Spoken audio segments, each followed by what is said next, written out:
예, 여러분, 안녕하세요. 오늘 정부 형태 세 번째 시간 해보도록 하겠습니다.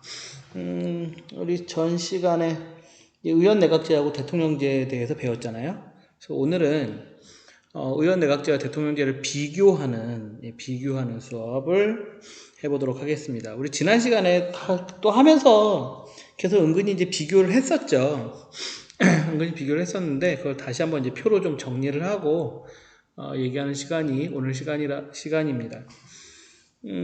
모르겠어요. 이게 지금 제가 시간이 이게 얼마나 걸릴지 잘 모르겠는데, 예, 그게 지금 가늠이 잘 안 돼가지고, 한 30분 정도를 기준으로 한번 해보도록 하겠습니다. 30분이 넘어가면, 예, 30분 정도를 기준으로 해서, 25분, 30분 정도를 기준으로 해서 여기서 끝낼지, 더 갈지, 뭐 그건 한번 가보도록 하죠. 아마 여기 오늘 하는 수업까지가 이렇게 온라인으로 하는 수업의 마지막 시간인 것 같아요. 나머지 시간은 우리 직접 만나서 한번 얘기를 해보도록 하지요. 자, 의원내각제와 대통령제를 한번 비교해 보도록 하겠습니다. 자, 우리 늘상 하던 거죠. 어디니? 예. 자, 정부의 구성을 어떻게 하느냐? 의회에서 선출된 총리가 내각을 구성해요. 뭐였죠? 여기 들어갈게. 당연히 의원내각제가 대통령제니까 당연히 의원 내각제가 들어가겠죠. 그럼 여기 들어갈 거는 대통령제 이렇게 들어갑니다. 자, 의회에서 선출된 총리가 여기랑 같이 보시면서 한번 보시면 됩니다. 자, 의회에서 선출된 총리가, 그러니까 이게 굉장히 다른 거예요. 국민이 선거를 통해서 입법부를 구성하고 입법부가 총리를 선출하고 행정부를 구성한다. 요거죠. 대통령제는 뭐죠? 국민이 국회의원 선거, 즉 입법부 선거도 하고 모두 한다? 대통령 선거를 해서 행정부 선거도 한다. 얘는 이게 없다라는 거죠. 이게 핵심입니다. 자, 그러다 보니 국회의원이 강요를 겸직할 수 있느냐, 즉 장관을 할 수 있느냐, 우리나라에서는 국무위원을 할 수 있느냐, 예, 우리나라 장관이 국무위원이에요. 이걸 할 수 있느냐? 자, 의원내각제는 가능하다. 대통령제는 당연히 불가능하다. 우리나라는 가능해요. 우리나라는 가능한데 항상 뭐라 그러죠? 이 대통령제는 원형을 얘기하는 겁니다. 대통령제의 원형, 아이디얼 타입을 얘기하는 거예요. 그러다 보니까 대통령제를 처음 만들었던 미국의 시스템을 원형으로 얘기하는 겁니다. 우리나라는 여기 이 대통령제 원형의 대통령제에서는 조금 벗어난 형태입니다. 약간 다른 형태예요. 자, 원형만 얘기하는 겁니다. 자, 의원의 강요 겸직, 의원내각제 가능해요. 왜? 총리도 의원의 하나예요. 의원 중 한 명이고 내각도 누구죠? 국회의원 중 한 명이에요. 너무나 당연한 얘기죠. 너무나 당연한 얘기. 얘네는 국회의원은 국회의원대로, 행정부는 행정부대로 완전 별개입니다. 그래서 불가능하죠. 아주 엄격한 분립을 하는 애들이고요. 얘는 뭘 하는 애들? 융합을 하는 애들이에요. 융합하니까 가능하고 엄격한 분립하니까 불가능한 겁니다. 아니면 이렇게 얘기할 수도 있죠. 가능하니까 융합인 거고 불가능하니까 분립이다. 이렇게 얘기하셔도 상관없어요. 자, 그 다음에 요거 뭐죠? 여기 요렇게 얘기하는 특징. 예, 오늘 시간 보니까 오늘 계속 까겠네요. 다 끝났네. 예. 자, 의회는 내각 불신임권을, 내각은 의회 해상권을 갖는다. 이거 뭐죠? 이게 이게 입법부와 행정부의, 즉 입법부와 행정부 사이에 요거 얘기하는 건데, 요게 뭐죠? 요게 견제 기능인 거죠. 견제할 수 있는 방법인 거죠. 대통령의 법률안 거부권 같은 거, 그리고 얘가 갖는, 입법부가 갖는 각종 동의와 승인권 같은 것들. 이게 뭐죠? 이게 견제. 이게 견제할 수 있는 방법이다. 이렇게 보시면 되겠습니다. 자, 그 다음에 여기에는 하나 제가 안 써놨는데, 또 여기서 오는 특징이 뭐 있죠? 정치적 책임이라고 하는 게 있죠. 정치적 책임. 정치적 책임. 정치적 책임을 누구에게 질 것이냐라는 거죠. 자, 내각이 정치적 책임을 지는데 누구에게 질 거냐? 대통령제는 국민에게, 왜? 자기를 이유시킨 사람에게 책임을 지는 거니까. 다시 얘기하면 자기를 뽑아준 사람에게 책임을 지는 거니까. 얘는 당연히, 대통령제는 당연히 국민의 직접 선거에 의해서 뽑혔기 때문에 국민에게 정치적 책임을 지고요. 얘는 지우고 가야 되겠네요. 너무 더러워서. 얘는 행정부를 누가 뽑아줬죠? 얘가 뽑아줬어요. 얘가 뽑아줬기 때문에 이거잖아요. 수상지명. 얘가 뽑아줬기 때문에 정치적 책임을 누구한테 져요? 얘한테 진다라는 겁니다. 오늘 자꾸 왜 이게 눌러요? 혼잣말이에요. 행정부가, 내각이 정치적 책임을 자기 뽑아준, 자기 일시킨 입법부에게 정치적 책임을 진다. 얘는 행정부를 누가 뽑았다? 국민이 뽑았으니까 정치적 책임을 누구에게? 국민에게 진다.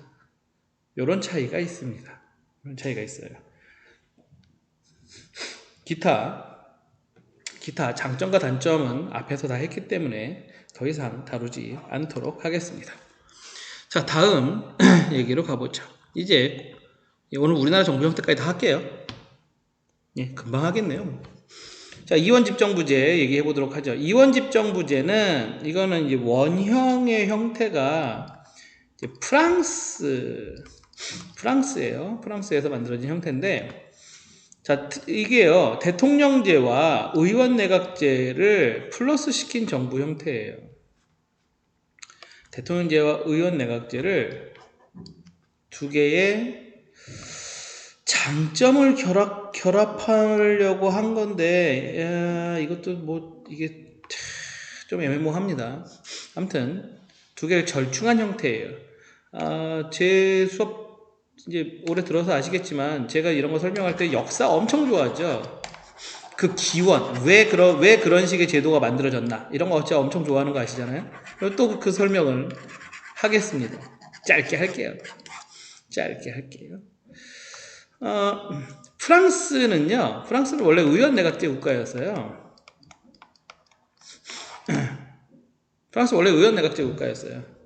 의원내각제 국가였는데, 의원내각제의 그 단점 중에 하나가 뭐였죠? 의원내각제의 단점. 군소정당이 난립하게 되면 정국이 불안하다. 이런 문제가 있었잖아요. 이런 문제가. 이 핑계로 우리나라에서는 이것도 났어요. 실제로 불안하지 않았음에도 불구하고 불안하다는 핑계로 이런 것도 났었어요. 아무튼 이건 이제 우리나라 얘기고요. 자, 이런 단점이 있죠. 이런 정국이 불안정할 수 있다라고 하는 이런 단점이 있습니다. 그리고 또 뭐 있죠? 장점이자 단점이 정치적 책임에 민감하죠.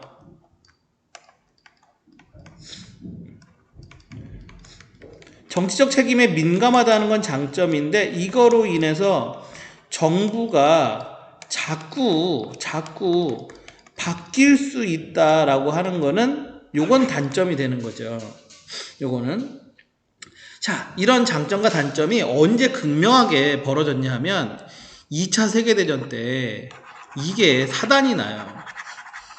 2차 세계대전 때. 자, 의연내각제 국가였는데, 의연내각제 정부 형태였는데, 2차 세계대전 때 독일, 여기 프랑스가 이렇게 있고요. 여기 이쪽이 독일이 있잖아요. 여러분 마음속에 지금 지도를 그리셔야 돼요.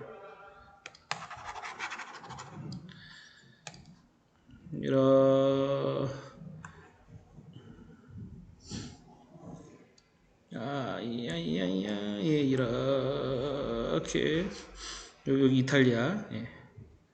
여기 보면 여기가 이렇게 독일이고요. 여기 하나 더 이렇게 그려야 되는데. 예, 여기 독일이고요. 여기가 프랑스예요. 그다음에 여기가 스페인, 여기가 세계 지리시였는데요. 여기가 어디지? 여기가 포르투갈. 예, 그다음에 여기에 더 커야 되는데, 예, 여기 영국 이렇게 있었단 말이죠. 2차 세계대전 때 독일이 엄청나게 빠른 속도로 프랑스로 진격을 합니다. 엄청나게 빠른 속도로. 당시 영국하고 프랑스 군대가 와가지고 얘네를 방어를 하려 하였으나 지우개가 아이고 색깔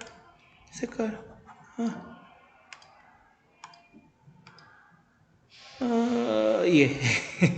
예. 얘네를 방어를 하려 하였으나 이거 영화 보신 분들도 있을 거예요. 덩케르트라는 영화.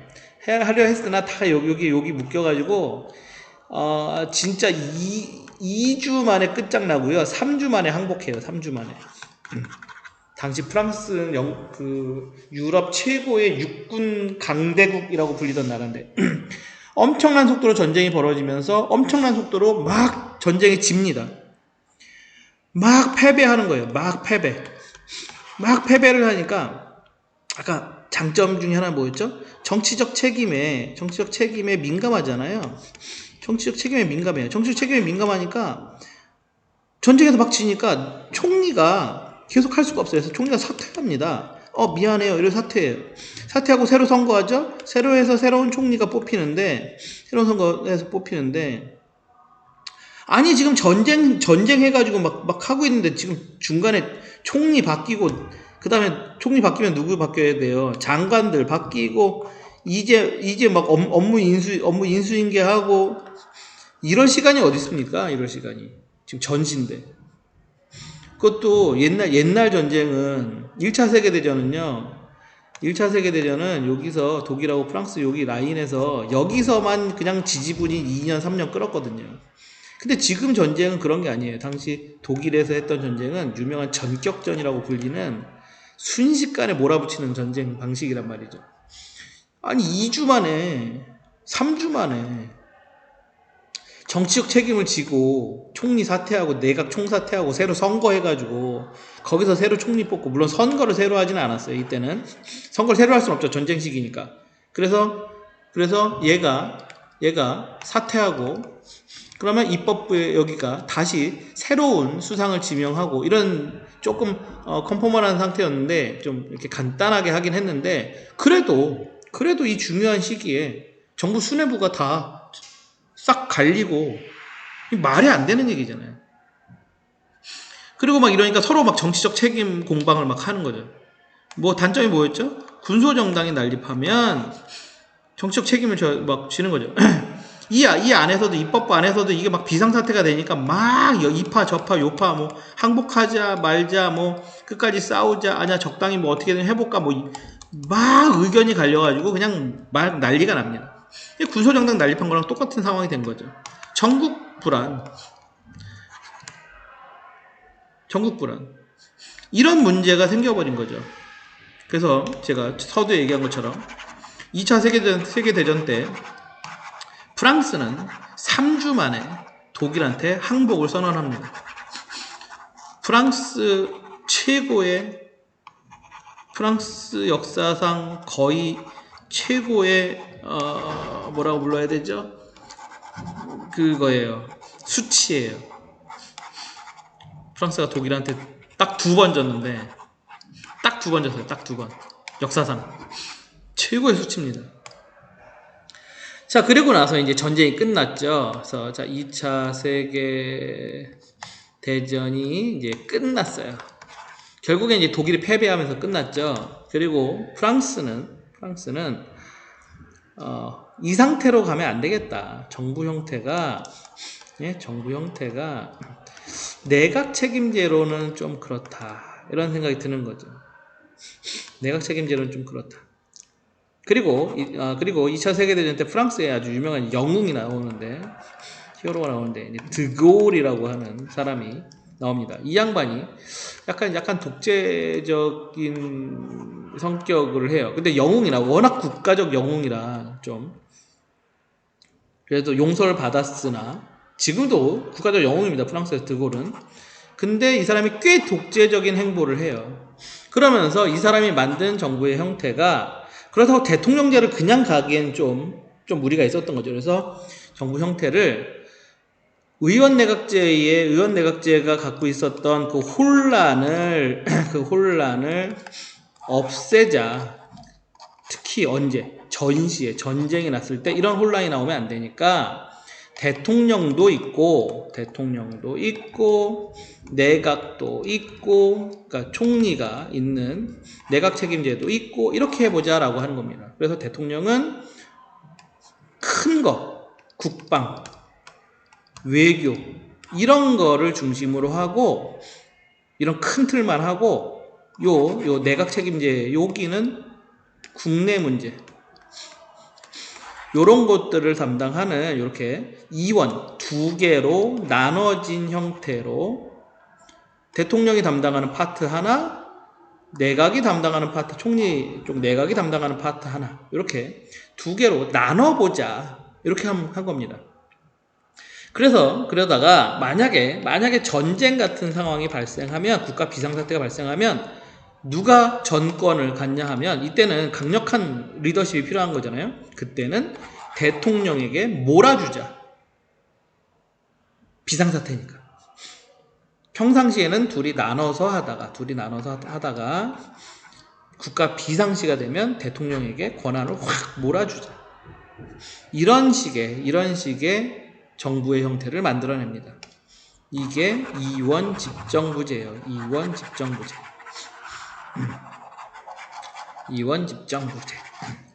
물론 요 이원 집정부제를 만든 것은 아까 얘기한 그 프랑스의 국민 영웅인 드골이 자기가 더 오래 해먹는 방식을 찾아낸 거기도 해요. 오래 찾아먹기 위한 방법을 찾아낸 거기도 해요. 왜냐하면, 여기까지 설명하면 좀 그런데, 왜냐하면 그때 알제리 사태도 있었고, 그 다음에 베트남 전쟁도 있었잖아요. 그러면 베트남 전쟁이 베트남하고 미국하고 주로 싸운 얘기만 알고 계시지만, 이 미국하고 싸우기 전에는 프랑스하고 싸웠어요. 63년, 62년 그때까지만 해도 프랑스랑 싸웠어요. 그러니까 드골이 그럼 아까 이런 거죠. 전시 상태였잖아요. 전쟁을 하고 있으니까. 그럼 누구의 권한이 커져요? 대통령의 권한이 커진다고요. 그래서 드골이 자기가 대통령이거든. 그러니까 자기가 권력을 더 많이 갖기 위한 방식으로 그런 제도를 만드는 거기도 해요. 그런 욕심으로. 근데 뭐 거기까지 아실 필요는 없고요. 설명을 하다 보니 거기까지 갔네요. 거기까지 아실 필요는 없을 것 같고, 아무튼 이렇게 대통령제와 의원내각제를 절충한 형태다. 자, 대통령이 외교, 국방을 담당하고 총리는 내정을 담당한다. 그러다가 비상시가 되면 누구에게? 대통령에게 권한을 집중해준다. 이걸 다 아실 필요는 없어요. 여기 있는 거 다 아실 필요는 없어요. 특히 요거까지 다 아실 필요는 없어요. 여러분들이 기억하셔야 될 거는 요 부분하고 요 의미하고 그다음에 요 파트만 아시면 돼요. 여기 요 두 개는 솔직히 모르셔도 돼요. 요거 두 개는. 어쨌든 자, 대통령은 국민이 직접 선거로 선출하고요. 의회에 대해서 책임 안 집니다. 왜? 그럼 누구한테 책임을 질까요? 국민에게 책임을 지겠죠. 왜? 직접 선거로 뽑혔으니까. 국민의 이 정치적 책임을 누구에게 지느냐는 누가 자기에게 일시켰느냐 이거라 그랬죠. 그래서 자, 국민이 직접 선거를 하니까 대통령은 의회에 대해서 책임지는 게 아니라 국민에게 정치적 책임을 지겠죠. 그런데 또 의회 해상권은 가져요. 의회 해상권은 또 가져요. 대통령한테 아까 그랬잖아요. 드골이라고 하는 애가 자기 권한을 더 확대시키기 위해서 만든 측면이 있다 그랬잖아요. 그래서 대통령이 좀 세요. 자, 그 다음에 총리는 의회 동의를 거쳐서 대통령이 임명합니다. 동의는 또 거쳐야 되네요.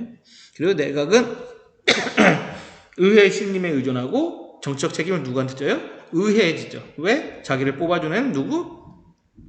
총리는 누구의 동의를 거쳐? 의회의 동의를 거쳤으니까.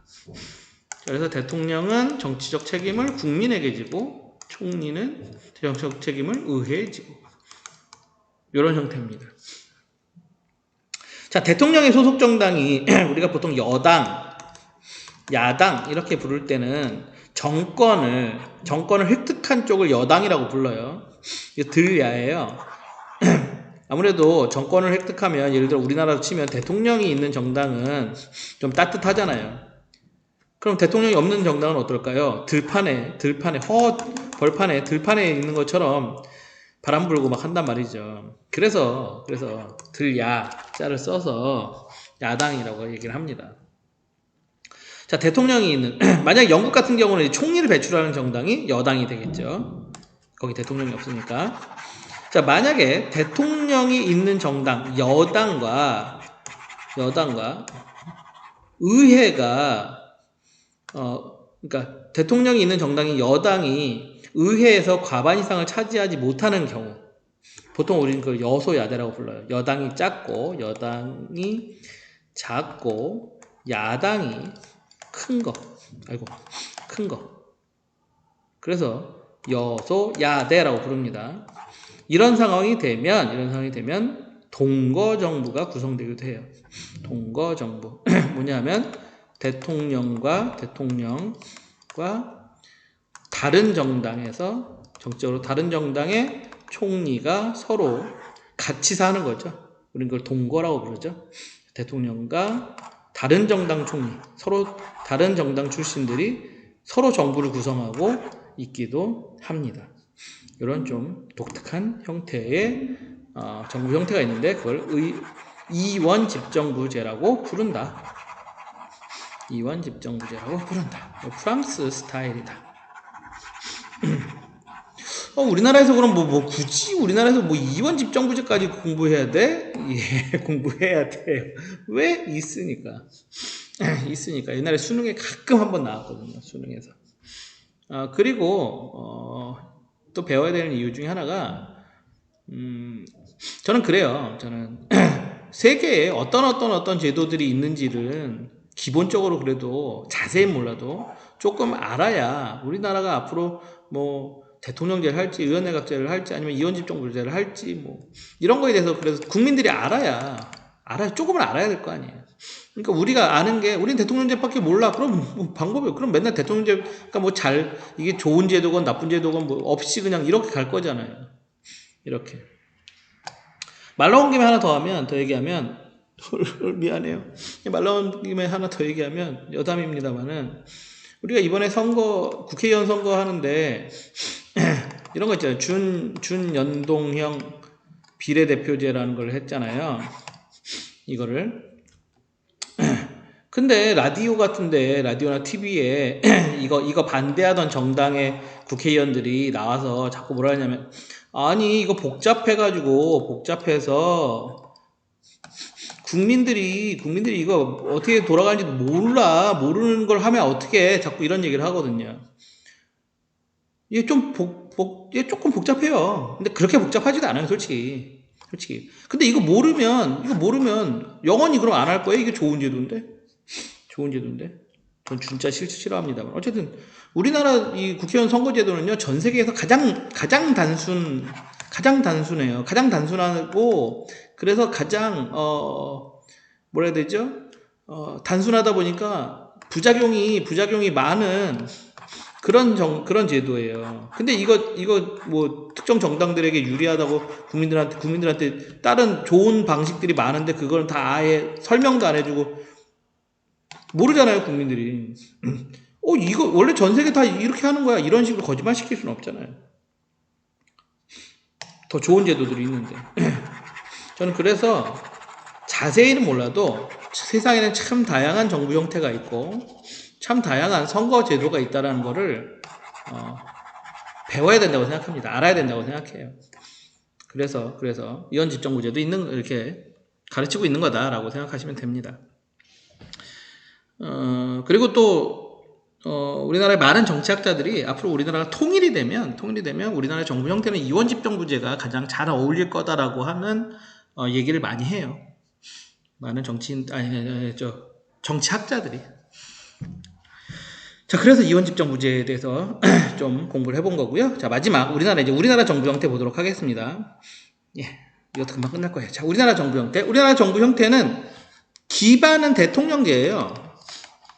우리나라 정부 형태는 대통령제입니다. 여기에 의원 내각제. 그럼 이원 집정부제 아니야? 적 요소를 갖다 놓은 거예요. 그러니까 이원 집정부제는 아니에요. 대통령제이면서 의원 내각제적인 요소를 꽤 많이 갖추어 놨다. 이렇게 이해하시면 됩니다. 근데 그러면 대통령의 권한이 많이 축소돼야 되는데 근데 그렇지도 않은 한국만의 독특한 대통령제를 갖추고 있다.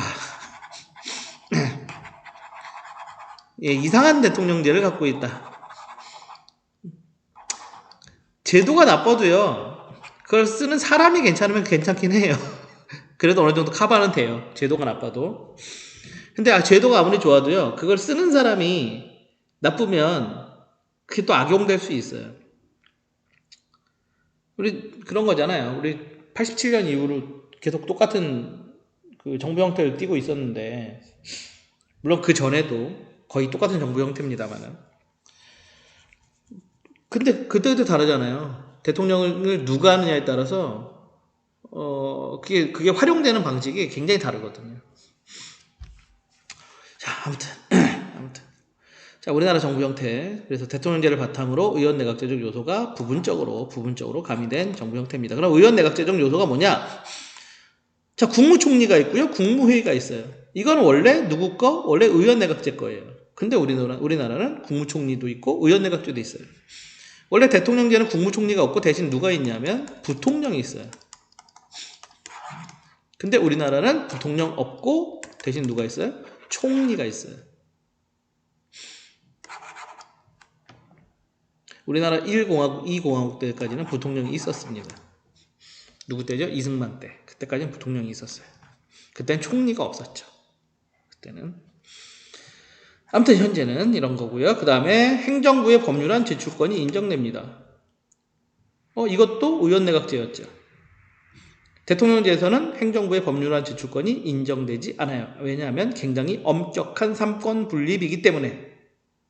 그 다음에 국회의원이 국무위원을 겸직할 수 있습니다. 누구를? 강요를. 누구를? 장관을. 이것도 의원 내각제 스타일이죠. 이것도. 원래 대통령제에서는, 아이디얼 타입의 대통령제에서는 장관은 그냥 장관이에요. 그냥 대통령이 임명하는 애예요. 그냥. 그래서 미국 대통령이 장관 보고 you fire 그러면 그냥 잘려 나가는 거예요. 요즘 트럼프는 대놓고 you fire도 안 하잖아요. 트위터로 날리잖아요. 장관을 해고하는데 장관 너 나가 이씨 이거를 트위터로 날리잖아요.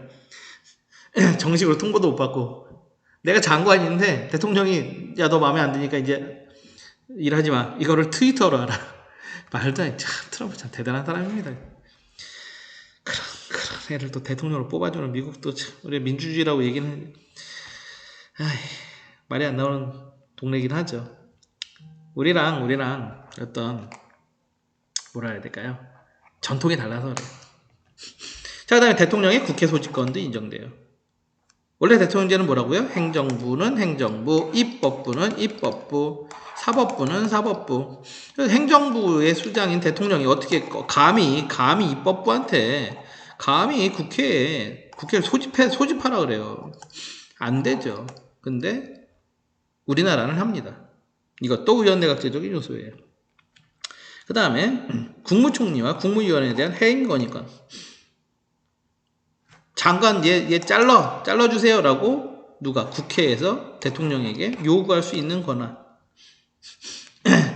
원래 미국식 대통령제에서는 국회에서 국회의원들이 아무리 어떤 장관이 마음에 안 들어도 얘 자르라고 못해요. 왜? 행정부는 행정부니까. 행정부는 대통령이 자기 마음에 드는 사람들 갖다 놓고 장관 시키는 건데, 자기랑 일할 사람 갖다 놓고 장관 시키는 건데, 국회가 뭐라고 얘한테, 대통령한테 뭐라고 해요. 그게 안 되거든요. 그리고 아까 뭐라 했죠? 대통령이 지가 뭐라고 국회를 소집해라 마라 이런 얘기를 해요. 두 개가 완전히 별개거든요. 두 개가 완전히 별개. 근데 우리나라는 그렇지 않더라. 라는 겁니다. 우리나라는 요거만 기억하시면 됩니다. 우리나라는 대통령제를 기반으로 하되 의원 내각제적 요소를 부분적으로 꽤 많이 가미시킨 맛을 더한 정부 형태다. 안타깝게도 지도자가 잘 이거를 민주적인 형태로 사용하면 굉장히 좋은 제도인데, 반대로 이거를 독재적으로 사용하면 굉장히 나쁜 제도로 갈 수 있는 여지가 굉장히 많아요. 왜냐하면 행정부의 법률안 제출권 같은 것들이 이런 것들이 국회의원의 국무위원 겸직 가능 이런 것들이.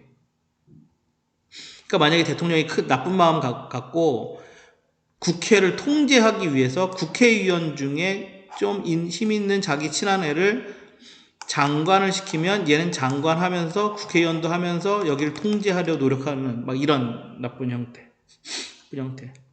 그리고 행정부의 법률안 제출권이 있기 때문에 대통령이 자기가 하고 싶은 법 해가지고 행정부에 밀어붙이는 형태. 이런 형태. 국회를 막 소집할 수 있는 형태. 그래서 원래는 되게 좋은 취지로 만들어진 제도들인데, 이거는 나쁜 애가 대통령이 되면 오히려 독재를 강화하는 요소로도 사용될 가능성이 꽤 큽니다. 아무튼 우리나라의 정부 형태는 대통령제를 바탕으로 의원내각제적 요소를 갖고 있다. 여기서 한 가지 제가 정말 마지막으로 딱 한마디만 더 하자면, 절대 착각하시면 안 됩니다. 안 돼요. 우리나라의 대통령제는 여기서 얘기하는 이 대통령제와 같은 애가 아닙니다. 그러니까 우리가 대통령제 특징을 시험 보거나 나중에 수능 보거나 막 이러면서 대통령제의 특징을 고르거나 할 때 우리나라의 제도를 생각하면서 문제 푸시면 큰일 납니다. 그러면